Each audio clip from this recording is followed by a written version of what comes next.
Hello friends. So today we will start our 8th standard new chapter. But when we start the new chapter, we can discuss about the last chapter. In the last chapter, we have study about the Union Parliament and Union Executive. वहाँ के किस तरह से parliament होती है, union executive किस तरह से वर्कआउट करते हैं, तो वो सारी चीजें। और हमने देखा जुडिशियल सिस्टम में किस तरह से इंडिया में इंटीग्रेट किया गया है, इंट्रोड्यूस किया गया है। तो ये बहुत सारी चीजें हमने हमारे पिछले चैप्टर में पढ़ी है। Now in this chapter we will learn about our state government, उनका बैकग्राउंड कैसा है, उनके लेजिस्लेचर, महाराष्ट्र के जो हाउस है, विधानसभा है, राज्यसभा है या फिर विधान परिषद है, वो काउंसिल्स किस तरह से वर्कआउट करती है। इवन हमारे जो प्राइम मिनिस्टर है उनके फंक्शंस क्या होते हैं, विधानसभा के जो स्पीकर्स होते हैं उनके काउंसिल्स किस तरह से वर्कआउट करते हैं, महाराष्ट्र के जो एग्जीक्यूटिव्स होते हैं वो क्या होते हैं, गवर्नर क्या होता है, चीफ मिनिस्टर क्या होता है। तो ये सारी चीजें, लीडर ऑफ द स्टेट, ये सारी चीजें हम हमारी इस चैप्टर में पढ़ेंगे। Right, so let us start our chapter, page number 83. In the last chapter, we understood the nature of a union parliament and union executive. We were also introduced to integrate judicial system in India. In this chapter, we will study the government of a constituent states or a state government. अब constituent state और state government क्या होती है, हम यहाँ पे पढ़ेंगे. Right, in the federal system the government exist at A 2 level. अब इस तरह से देखा जाए तो गवर्नमेंट को 2 लेवल में ये किया गया है, फेडरल किया गया है. Federal, that is the central government work at the national level and the state government work at the regional और अ स्टेट लेवल. अब देखिए, सेंट्रल गवर्नमेंट है, जैसे कि हमारे मोदी जी प्रधानमंत्री है, लेकिन महाराष्ट्र में हमारे मुख्यमंत्री जी है, उद्धव ठाकरे जी. तो ये दो सिस्टम्स हैं. सेंट्रल गवर्नमेंट अलग होती है, स्टेट गवर्नमेंट अलग होती है. स्टेट गवर्नमेंट सिर्फ रीजन तक ही वर्कआउट करती है, पर सेंट्रल होती है वो नेशनल लेवल पे वर्कआउट करती है.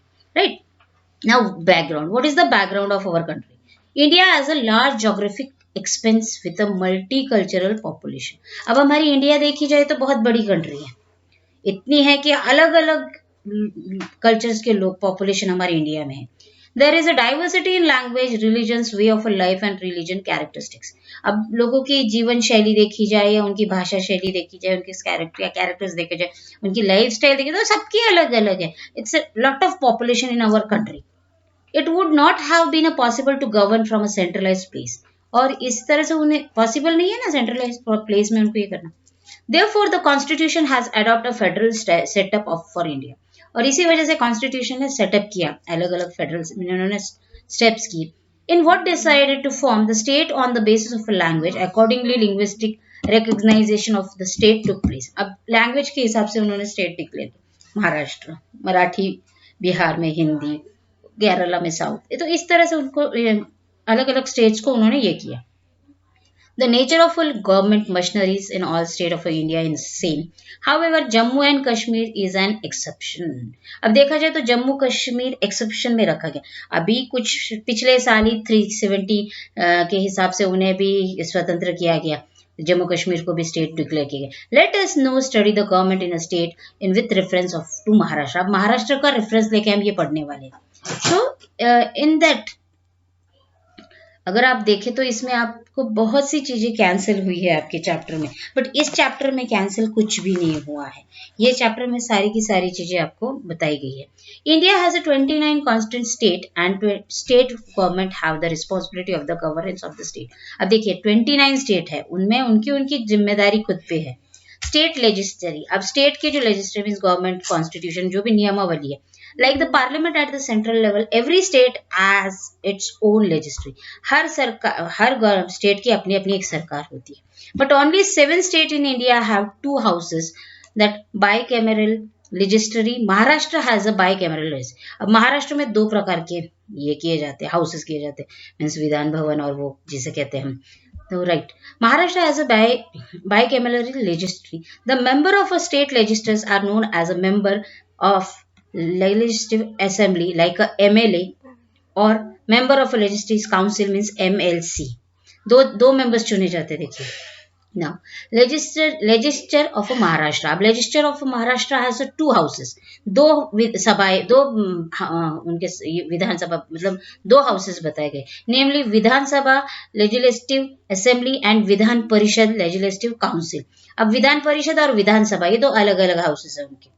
विधानसभा, अब विधानसभा क्या है, तो लेजिस्लेटिव असेंबली, विधानसभा में जो मीटिंग्स की जाती है, मुंबई में जो विधान भवन है सबसे बड़ा, this is the first house of Maharashtra legislature and comprise of 288 member, 288 members उसमें महाराष्ट्र के उस फर्स्ट हाउस में है. In case there is adequate representation of Anglo Indians community, the governor nominate one member from this community in the Vidhan Sabha, और governor इसमें के एक member को चुनता है विधानसभा के लिए. Some seats are reserve for the schedule caste and schedule tribe, और विधानसभा की कुछ जो पद है वो शेड्यूल ट्राइब और शेड्यूल कास्ट के लिए रिजर्व रखी जाती है. Maharashtra is divided into territorial constituency for the purpose of election. One member is elected from each of the constituency. अब देखा जाए तो महाराष्ट्र ऐसा है ना, उसको डिवाइड किया गया है टेरिटरी में, constituency of the purpose of election. Election के दौर पे विधान और राज्यसभा, देखिए लोकसभा राज्यसभा ऐसे इलेक्शंस भी होते हैं हमारे. अभी देखिए, अभी अगर आप देखें तो रिसेंट में अभी ग्राम पंचायत के इलेक्शंस चल रहे हैं हमारे यहाँ, शुरू होने वाले हैं. So tension of a Vidhan Sabha is a 5 year. अब विधानसभा का भी 5 साल का रखा गया है पद कारोबार. However, in the exceptional circumstances, election can be held before the completion of a 5 year. Any citizen residing in the Maharashtra and who has completed 25 years of age can contest the election to the विधानसभा. अब विधानसभा के लिए कोई भी 25 साल का उम्मीदवार उस विधानसभा के लिए इलेक्शन में खड़ा हो सकता है, ऐसा है, और वो उस सिटी का रेसिडेंशियल होना चाहिए महाराष्ट्र में. स्पीकर ऑफ विधानसभा, अब विधानसभा की जो भी कहते हैं ना, जो भी बताना है उसके लिए स्पीकर दिया जाता है.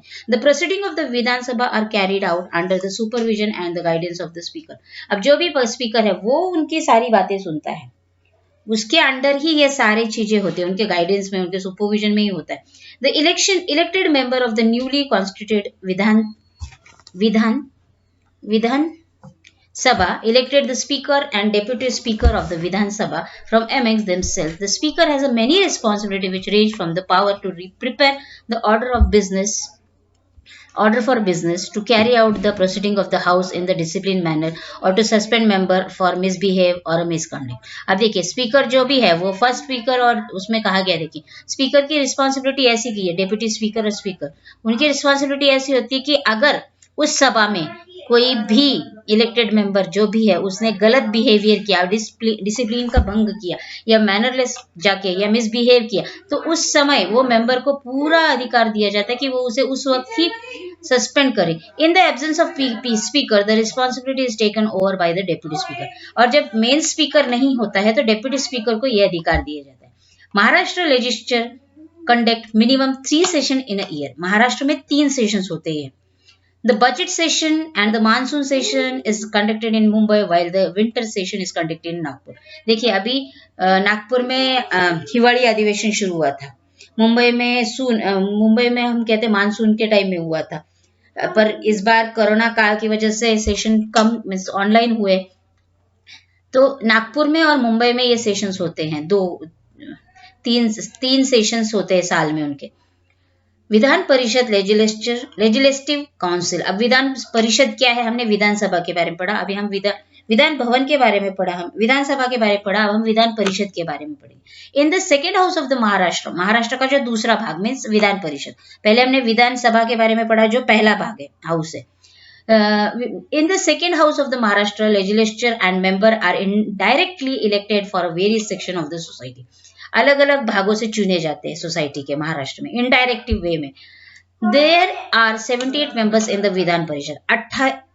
78 मेंबर होते हैं विधान परिषद में महाराष्ट्र के.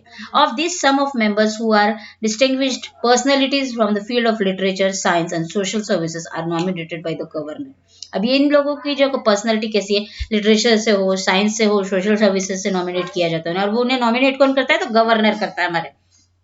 Remaining representatives are elected by the member of Vidhan Sabha, local government institution, teacher constituency and graduate constituency. अब देखिए पिछली बार शिक्षक इलेक्शन मीन्स टीचिंग इलेक्शन हुआ था.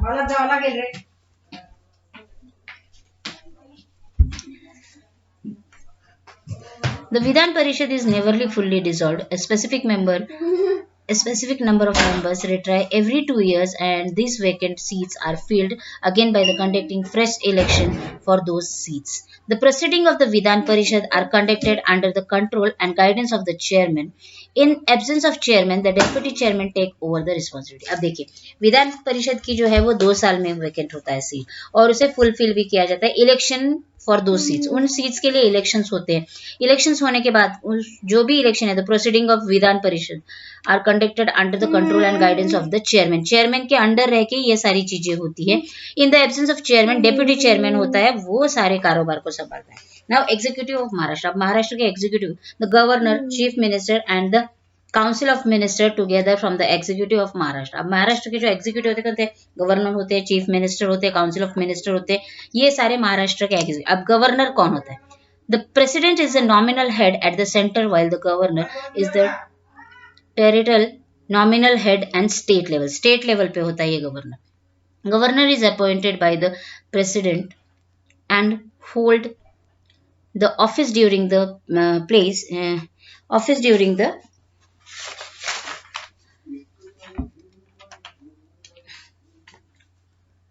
office during the pleasure of the president. The governor also enjoys certain legislative power. For example, the bill passed by the Vidhan Sabha and Vidhan Parishad are converted into law only after receiving the assent of the governor. अब governor के हाथ में क्या क्या होता है?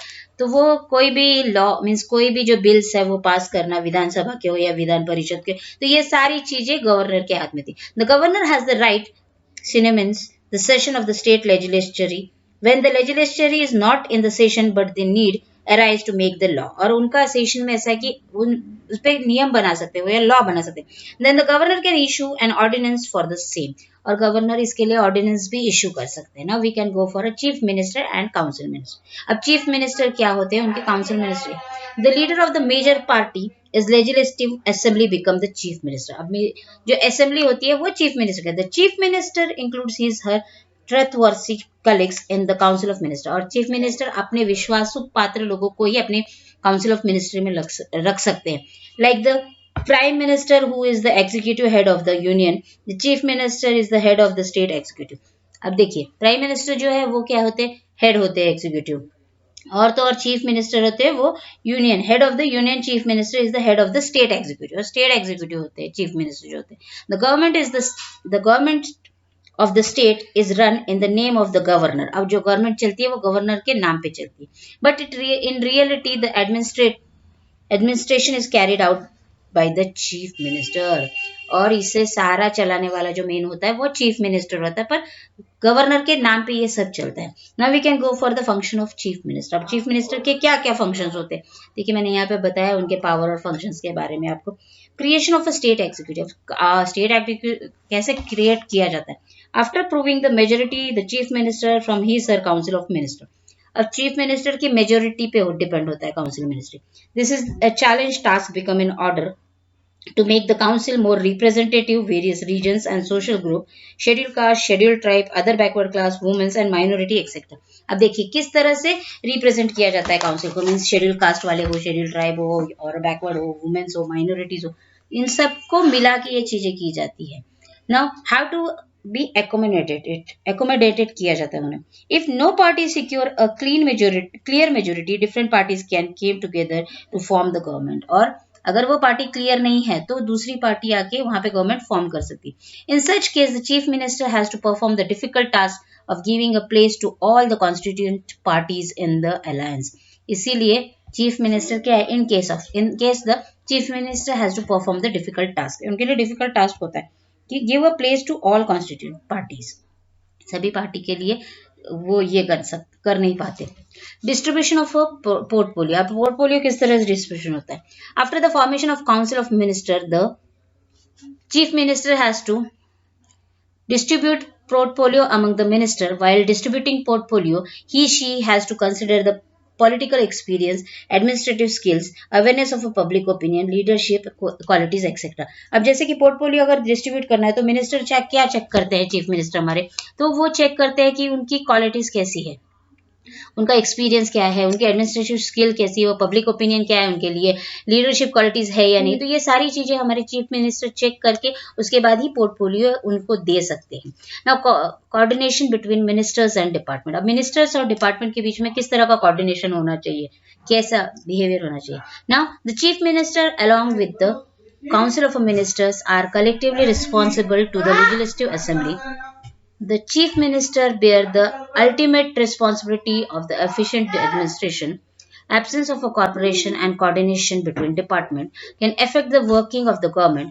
Therefore, the Chief Minister has to resolve conflict between a department and ensure that they work towards the same goal and in the same direction. अब देखिए चीफ मिनिस्टर बेयर करता है अनलिमिटेड रिस्पॉन्सिबिलिटी एफिशिएंट एडमिनिस्ट्रेशन को, absence of corporation और coordination between department. अगर उनके बीच में coordination नहीं है तो चीफ मिनिस्टर उनको दखल दे के काम करते हैं और चीफ मिनिस्टर रिजॉल्व करते मीन्स वो उस कॉन्फ्लिक्ट को उस मुद्दे को सॉल्व करने की कोशिश करते हैं डिपार्टमेंट लेवल पे, और उसमें डायरेक्शन गोल क्या है उसका क्या सेम डायरेक्शन वो देते हैं। Now leader of a state. अब हमारे स्टेट के जो लीडर है, just as the prime minister lead the country, the chief minister lead the state. अब प्राइम मिनिस्टर जो हमारे मोदी जी है वो हमारे भारत देश को लीड करते हैं, तो उसी तरह चीफ मिनिस्टर होते हैं वो स्टेट को लीड करते हैं। The chief minister has to become new policy by taking note of the problems and concern for people and work toward and welfare of the people of the state। और हमारे जो chief minister होते हैं वो क्या करते हैं, हमारे राज्य के लोगों के कारोबार को देखते हैं या उनके जो भी वेलफेयर है उनके बारे में देखते हैं। The people look at the chief minister as a problem solver. The chief minister intervenes in issue facing the state and comfort the people. Maharashtra is the one of the progressive state in India.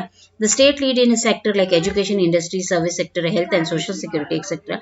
Territory attack and excel at left-wing extremes. Movement active in the certain regions are the two major challenges facing the state of Maharashtra. अब देखा जाए तो महाराष्ट्र ऐसे है कि progressive state है जहाँ पे हर तरह के इंडस्ट्री से लेके एजुकेशन से लेके सर्विस सेक्टर से लेके हेल्थ सोसाइटी सिक्योरिटी से लेके सारी चीजों की तरफ ध्यान दिया जाता है। तो टेरिटरी अटैक और Naxalite left wing extremes movement activities in certain regions are the two major challenges facing the state Maharashtra. Maharashtra में दो ऐसे, जैसे कि आपने अगर देखा होगा चंद्रपुर जो भागे नक्सलाइट एरियाज है जहाँ पे टेरिटरी अटैक्स होते हैं, तो इन चीजों ये जो चैलेंजेस है ये सबसे बड़े हैं चैलेंजेस महाराष्ट्र स्टेट के लिए। So this exercise you have to solve in your class work notebook and frame 10 questions in your homework notebook. When you like my video, share with your friends. Thank you.